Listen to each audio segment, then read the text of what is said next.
We have made it through the month of January. Somehow, you guys, it felt like this month was never going to end, but this month was a lot, to say the least. And I know I have talked about this in the last couple of vlogs, just like the different things that I have been feeling, the different things that we've been going through. I'm not gonna harp too much about that in this video because I just want to talk to you guys about the things that were bringing me some joy and comfort this month. So let's talk about my January favorites. Makeup, fragrance, body care, hair care, books, movies. I watched 15 movies this month. I just filmed a short form version of this for TikTok, so I feel like, I don't know what I'm gonna say. I feel like I'm having deja vu already, but that's okay. First things first is this lip combo right here. I have been wearing this lip combo nonstop since honestly Christmas time when I got this. I got the 5-pack in my stocking. I'm wearing it on my lips right now. It is the Makeup Forever Artist Pencil in the shade Endless Cacao, paired with the Summer Fridays Lip Butter Balm in the shade Brown Sugar. And I feel like it's just the perfect cool toned brown lip combo for every day. I've worn this with no makeup. I've worn it with a full face. I've worn it out to dinner. I've worn it to Pilates. Like, this duo just isn't doing me wrong this month. I really have found myself gravitating towards like more neutral, cool toned lippies. On that note, I am going to be receiving the Rhode Lip Peptide Lip Shapes in PR, which I am really excited about. So I will definitely share my thoughts on those with you guys soon. If any of you guys got them, I would love to know what shades you got. Speaking of Rhode, I'm pretty sure that the Rhode Pocket Blush in Sleepy Girl is the only blush that I was reaching for all January long. This is just like such a pretty soft mauve, but it's my perfect everyday blush color. I also really do enjoy the formula of the pocket blushes. They're really creamy and easy to blend out. They also have a nice little sheen to them, which I love. You guys know I love a glowy makeup look. I'm wearing it on my cheeks right now. They are so pigmented just on their own, but you can really amp them up by putting a powder blush in a similar color on top. The Say Glowy Super Gel in Warm Glow has been my favorite shade of the Glowy Super Gel lately. My skin has been really dry this winter, and I feel like throwing this on top of skincare or underneath makeup just adds a little bit of extra glow and dew to my skin that is so desperately needed. I love Star Glow, but Warm Glow just adds a really pretty like candlelit incandescent glow to the skin. Another lip product is the Edam Lip Balm. I swear you guys, this is my current favorite, just like clear lip balm. This is the tinted one because I accidentally left my clear one in my boyfriend's car, but my clear one is down to here. I am so impressed with the formula of these lip balms. I received them in PR a couple of months ago, and honestly, like, I didn't think much of them. I almost didn't opt into the PR list because I had never heard of the brand. I just want to show you guys the consistency of these lip balms. This is not sponsored, by the way, but look at how thick they are. I don't know if you can see that. They take a while to squeeze out because of just how thick they are. With the clear one, it is like the most luxurious lip mask. They're called a lip softening balm, so I don't remember exactly what ingredient is in there, but there's some ingredient in there that exfoliates the lips. Clear one, the scent, like, name of it is Butter Mochi. I actually don't love the scent of it, but the product itself is just so good that I don't care. I also really just love the packaging. Like, it just looks so sleek and luxe. And I don't know how I could forget, but I didn't even address the like metal tip.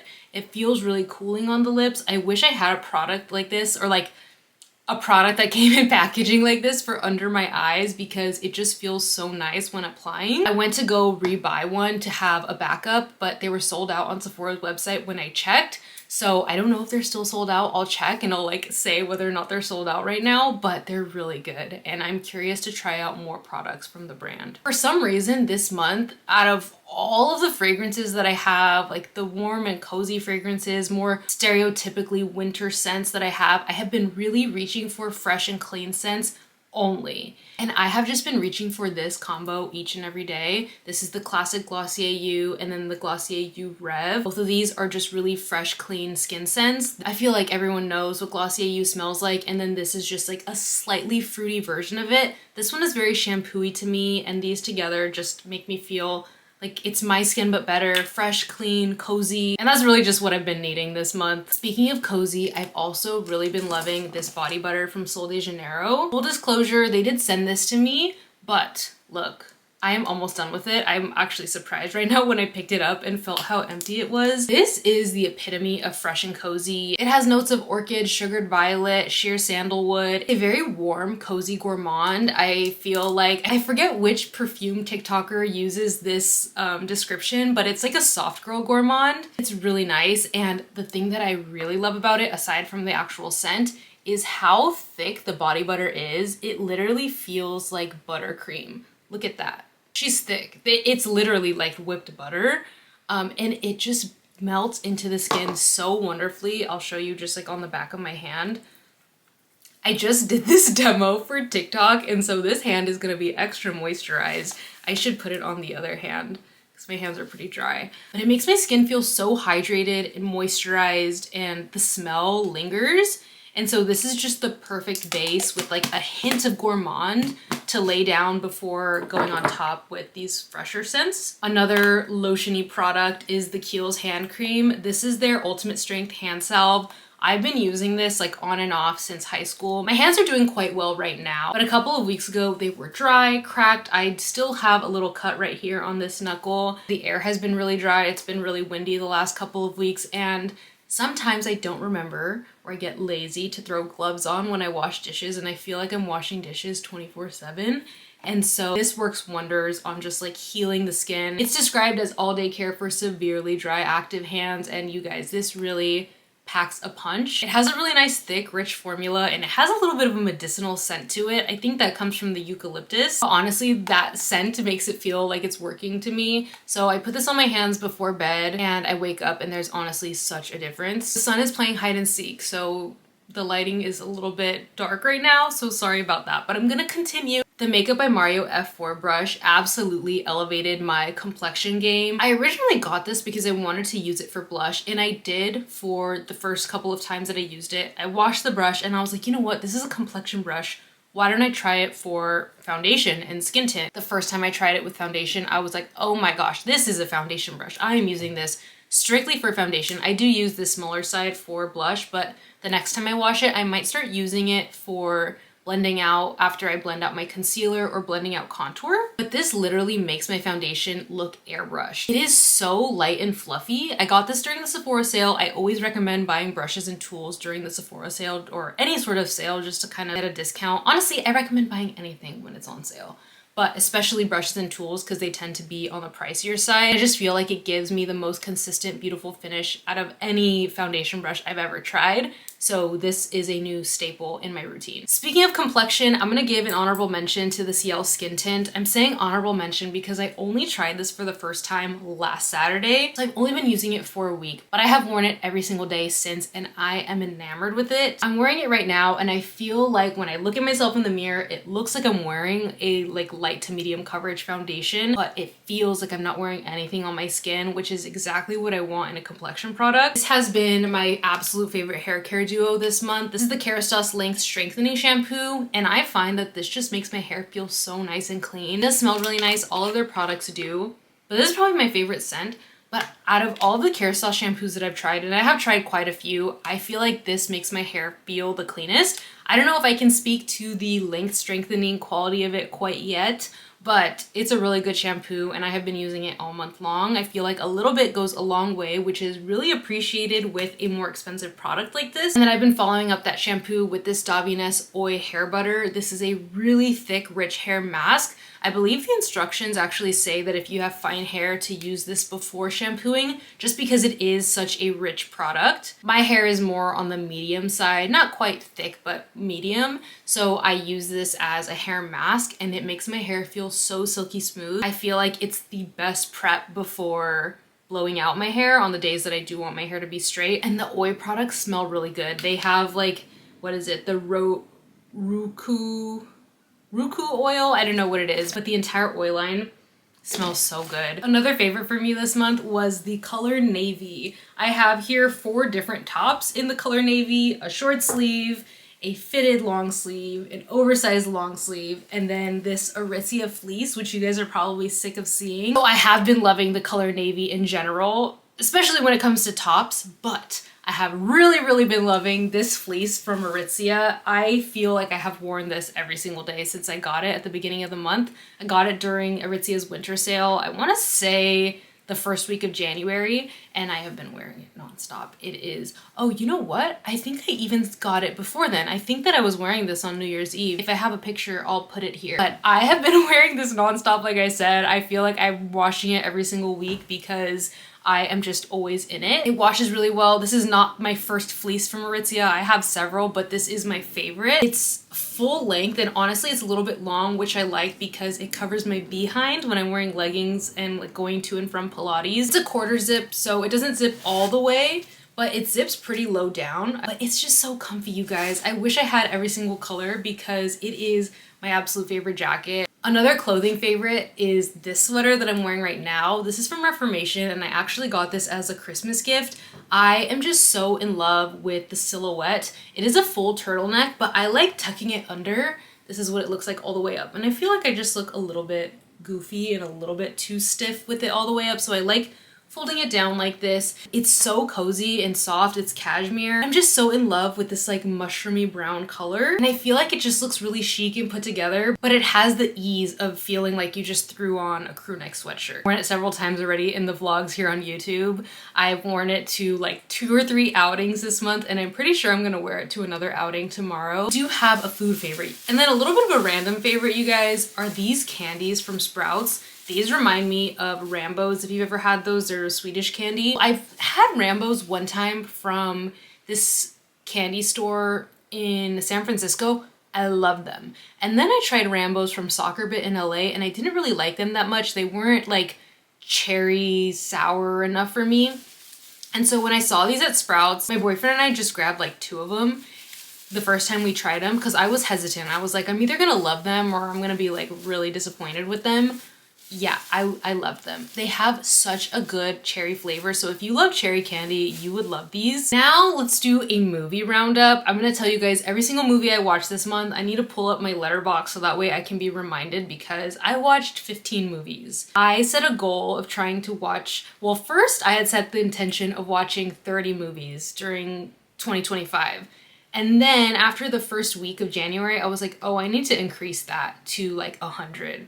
So I increased it to 100. I won't be surprised if I end up watching more than 100 movies this month. I get the AMC A-List Stubs pass, so definitely gonna be watching more movies in theaters. But I know that during like the spring and summer, I'll probably be outside more and maybe not wanting to be watching as many movies, but if I keep this up, we could really get through a lot of movies this year. So the movies that I watched this year: Dune Part 2, The Skin I Live In, A Woman Under the Influence, Juror number 2, Tie Me Up, Tie Me Down, Bones and All, Rebel Without a Cause, Nosferatu, Mystic Pizza, Blue Velvet, Pretty Woman, Inland Empire, Paris, Texas, A Different Man, and A Complete Unknown. And this is assuming that I don't watch another movie either today or tomorrow. I'm filming this on January 30th, but based on my schedule, I don't think that I will. I might watch one tonight. I don't know. If I do, I'll add it here. But yeah, so 15 movies. And out of all of the 15, I will say the 3 standouts for me were A Woman Under the Influence, Cassavetes film. I don't know how it's taken me so long to watch it, but I gave that a 4.5 and I liked it. My review was gut-wrenching, soul-crushing, absolutely incredible. It was like a train crash like you can't look away from. I was so like, I feel like I had such a visceral reaction to Gina Rowland's performance in that movie. I was just so blown away. And then to learn that every single scene was blocked, I was like, when I watched it, I was like, oh yeah, like this is why I love film. Like, holy moly. I was just like, from start to finish, every single aspect of it, so blown away. The acting, the directing, like truly a perfect movie, but such a difficult watch. Definitely not something I would be rewatching anytime soon. I also really love Dune Part 2. It had taken me so long to watch either of the Dune movies, so I think like I watched Dune Part 2 on like the 2nd or 3rd of January, and I had watched the first one the week prior. Matt finally got me to watch them with him, and I loved them both. I was like, why did you show me these right now when we have to wait so long for the next one? And then my other standout was Inland Empire, which was just such a, like, what in the world did I just watch? David Lynch's mind is truly a national treasure, and that movie was so truly genuinely scary. It was like, just like the worst nightmare you could ever have. I also think that Laura Dern's facial expressions in that movie will live with me forever, and definitely a standout of the 15 that I watched this month. And then lastly, I read 2 books this month. I read Black Swans by Eve Babitz and The Lying Life of Adults by Elena Ferrante. Surprise, surprise. This was the first one that I read this month, and honestly, I loved Eve Babitz's writing. This is my intro to her work, but I found myself a bit, I don't know how to say it, disillusioned by her perspective, perhaps. I think that at times it just felt a bit tone deaf and definitely like felt dated, and you know, like she was a woman of her time, and I just felt like my overall impression of it was, yes, I really love her writing. Yes, the stories were really interesting. I love anything that takes place in LA. I love the nostalgia, but there were just several times where I was like, oh, like this is a white woman recounting this tale of, you know, the LA riots or her interaction with Latino people in Tango Land. And I found the exoticization of the Latino, I don't want to say characters because it's nonfiction, but the people in Tangoland was a little bit bizarre to me, a little bit strange. I found that a little off-putting personally. So it wasn't my favorite. I didn't find it hard to get through at all, but there were just times where I was reading and I was like, oh, okay. Or that's what she thinks. It just felt a bit regressive. Even just through a lens of not even intersectionality, but just feminism, even just white feminism. And so, yeah, those are my overall thoughts. So, I don't know, I guess I had sort of complicated feelings about it.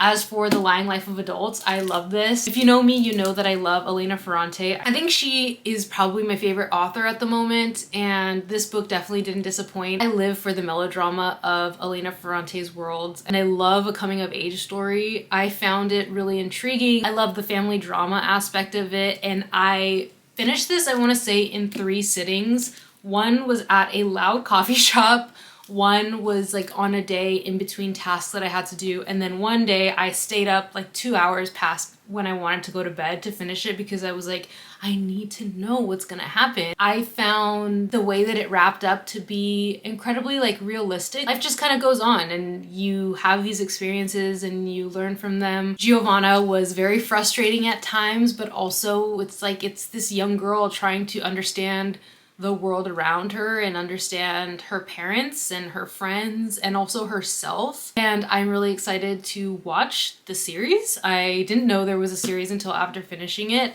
but yeah, I really, really enjoyed this. And those are all my favorites for the month of January, you guys. I would love to know what you guys were loving this month, whether it was beauty products, snacks, candy. If you have any candy recommendations for me, let me know. Or if there's anything you want me to try and give a review on, I will. I also really want to know what you guys were watching and reading this month. I would really love to talk more about the movies that I'm watching and the books that I'm reading here on YouTube. I feel like growing up, that was always a really big part of who I was, and I feel like it was something that I distanced myself from over the last couple of years. And as I'm like trying to understand myself more as I grow and evolve, I'm getting closer to that again and I'm having a lot of fun. I almost feel like a student of film again with all of the movies that I've been watching. I've been trying to watch from different time periods, different genres, and you know, like, oh, I want to watch a few movies from this director, a few movies from this director.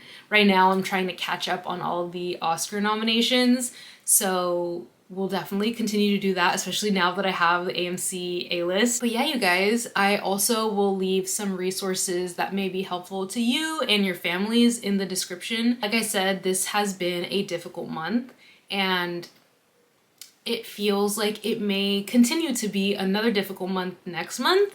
And so I hope that this can continue to be a place where we're able to come together, share our thoughts on things that we love, and just really be a nice, cozy community where we also are able to share helpful resources. But yeah, thanks for being here, and I will see you guys in the next video.